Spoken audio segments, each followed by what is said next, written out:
All right, welcome back to Lesson 2 Prep Questions Part 2. How exciting, right? All right, so for this one, we'll go back to the PowerPoint.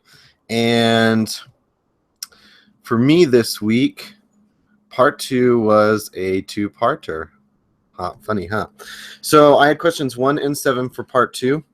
And basically, as you all know, it had to do with getting to know and familiarizing ourselves with a few characters who have been instrumental in the theory of evolution over time. For question number 1, it basically went over Andreas Vesalius and his theory of comparative anatomy. So Andreas lived from 1514 to 1564. During his time, the big medical and science study was by I believe, Roman scientist slash philosopher named Galen, who accumulated a bunch of different works from Socrates, Aristotle, and of course his own work, and was mainly studied during the 1500s as part of basically what we would consider a medical textbook, what the anatomy of the human looks like.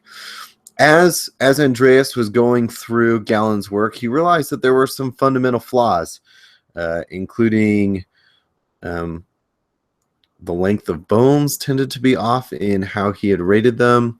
If I remember right from the reading, Galen also said there were 7 sections of the breastbone, and Andreas realized there was only 3. Anyway, he started looking through all of Galen's work and dissecting corpses to kind of check on whether or not this theory was correct. And he found out it was wrong. And the fundamental flaw in Galen's reasoning was that Galen could not dissect humans. It was against the law. So Galen had basically gleaned research from dissecting animals, which is why a lot of his categories are wrong, but also from looking at patients, live patients, which I would imagine during that time you didn't have very long to do. Anyway, so as Andreas went through this, he really started criticizing Galen's work and correcting the errors that were in there through actually examining cadavers. And of course, he created his book called the Fabrica, which was basically the anatomical textbook of the time. Some of the images of that are beautiful. If you ever check them out on Google, it's awesome.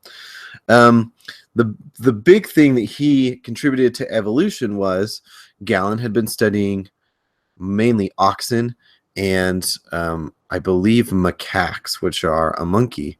And so through both Vesalius's work and his criticism of Galen, medical examiners and scientists started to realize that there were common anatomical structures between species. They weren't all exactly the same, but there were definitely commonalities that led scientists to start to wonder, how did these commonalities come to exist altogether?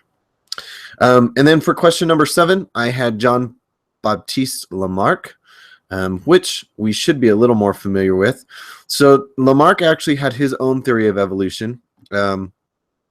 He started his career in the late 1700s as a botanist, but he later became an expert on invertebrates, and he was a leading professor, a founding professor in the basically National History Museum in France, if I am correct.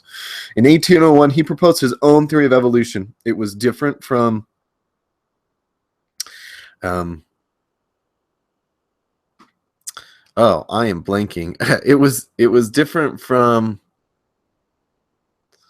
the theory of evolution that we consider to be most prominent now. And if I remember the scientist's name that we have been studying all week, I'll put that back in here. But basically, the two ideas where he kind of was off, but were still very influential, is he had the idea of use and disuse, which was, as an animal needed certain features throughout its life, it would develop and evolve on an individual basis to meet those features. So for example, the giraffe's neck is long because throughout its life it continues to stretch to reach higher and higher tree leaves, and then when it passes its genetic information on to its offspring, that that lengthening of the neck is passed on. We now know that that's not correct, but that was one of his fundamental theories. He also believed that life forms were driven to a greater complexity, which basically means that the most complex life form on Earth would be the longest living life form on Earth. So if you argued that humans were the most complex on Earth, that just meant that we had been around for a very long time, and that all the microbes that we study, all the bacteria and viruses, are just brand spanking new. They're just now starting to develop, and that they will get more complex over time. Again, thanks to, I remembered, Charles Darwin. We now know that that's not true. We know that evolution is from population to population, not from an individual basis, and that evolution doesn't always mean becoming more complex. And I guess we'll learn more about that as we go on. Anyway, I hope you enjoy my summary of Andreas Vesalius and John Baptiste Lamarck.